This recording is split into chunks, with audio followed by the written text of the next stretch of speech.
रविवार आहे, पाऊस आहे, रविवार हा सुट्टीचा दिवस आहे, परंतु लक्षात घ्या ज्यावेळी आपले सैनिक आपल्यासाठी लढले त्यावेळी त्यांनी सुट्टीचा विचार केला नाही, त्यावेळी त्यांनी रात्रीचा विचार केला नाही, त्यावेळी त्यांनी दिवसाचा विचार केला नाही। आज आपल्या सैनिकांची जी कुटुंबीय आहेत, जे सैनिक आपल्या देशासाठी हुतात्मे झाले त्या कुटुंबियावरती अनेक प्रकारची आजही संकट आहे।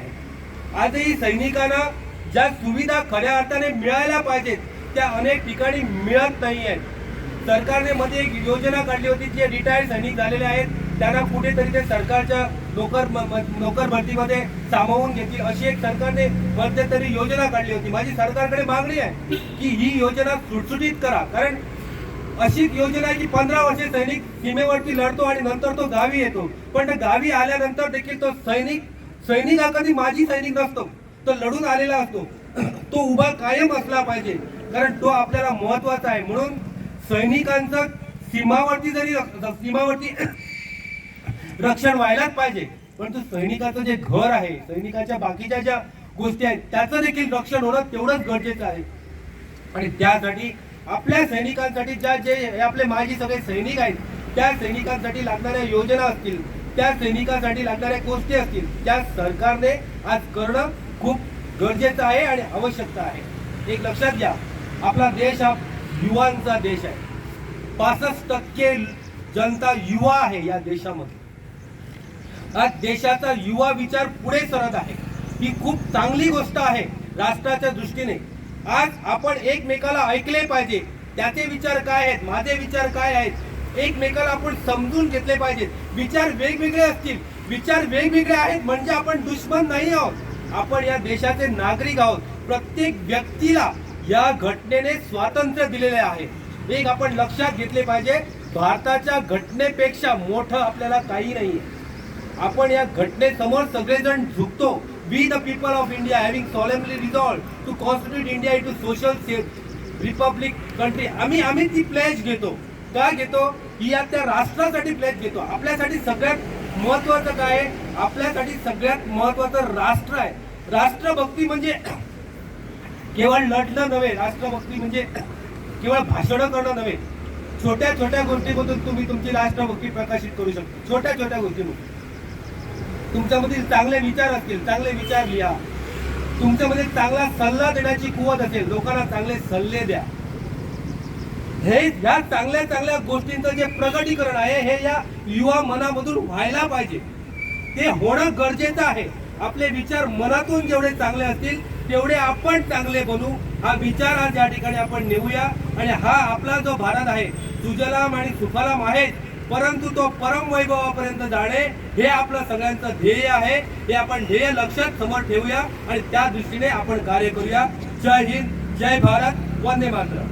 त्यांनी आपलं जे आहे हे देशासाठी समर्पित केलं, या सर्व सैनिकांना माझं नमन। तर म्हणजे वाईट वाटतं, आज हाताच्या बोटावर मोजण्या एवढे सुद्धा नागरिक इथं सध्या उपस्थित नाही। कारगिल दिवस हा काय फक्त सैनिकांनीच साजरा करण्यासारखा आहे का? आपण सर्वजण, आपण जरी कारगिलला जाऊ नाही शकलो, बॉर्डरवर जाऊन लढू शकलो नाही, तरी निदान घरात आपण चतुर्थी साजरी करतो, दिवाळी साजरी करतो, सारे सण जे घरातले आहेत ते साजरे करतो। हा एखादा जो दिवस आहे, जो सैनिकांना श्रद्धांजली वाहण्याचा दिवस आहे, हा आपण साजरा करू शकत नाही का?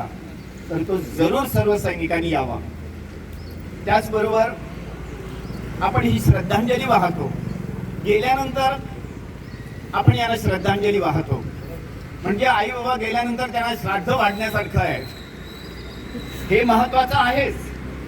पण जे आहेत त्यांना जो हवा तो सन्मान मिळणं हेही तेवढंच गरजेचं आहे, आणि ते आपण सर्वांनी, आपण नागरिकांनी केलं पाहिजे असं मला वाटतं। आपल्या सभोवताली हे जे स्वातंत्र्य सैनिक आहेत त्यांना हवा तो सन्मान मिळावा, त्यांना हवी ती नोकरी मिळावी, यासाठी सरकार दरबारी पण प्रयत्न झाले पाहिजेत। आता उद्या रक्षाबंधन येईल, आपण पाहतो आपले मोदीजी बॉर्डरवर जाऊन तिथं त्याच सैनिकांबरोबर रक्षाबंधन साजरं करतात। आपण या सैनिकांच्या बरोबर हे रक्षाबंधन, त्यांच्या बरोबर रक्षाबंधन साजरं नाही का करू शकत? फारसं काही नाही करू शकलो तरी छोट्या मोठ्या गोष्टीत हे जे सैनिक आहेत, जे आज हयात आहेत, आपल्या समोर आहेत, आपल्या सभोवताली आहेत, यांच्या सुखदुःखात आपण नक्कीच सहभागी होऊ शकतो आणि आपण ते केलं पाहिजे. आज आपण पाहतो तुम्ही पळतात GNH. दाने दाने में आरोग्य प्राप्तिरस्तु, दाने दाने में सौभाग्य प्राप्तिरस्तु.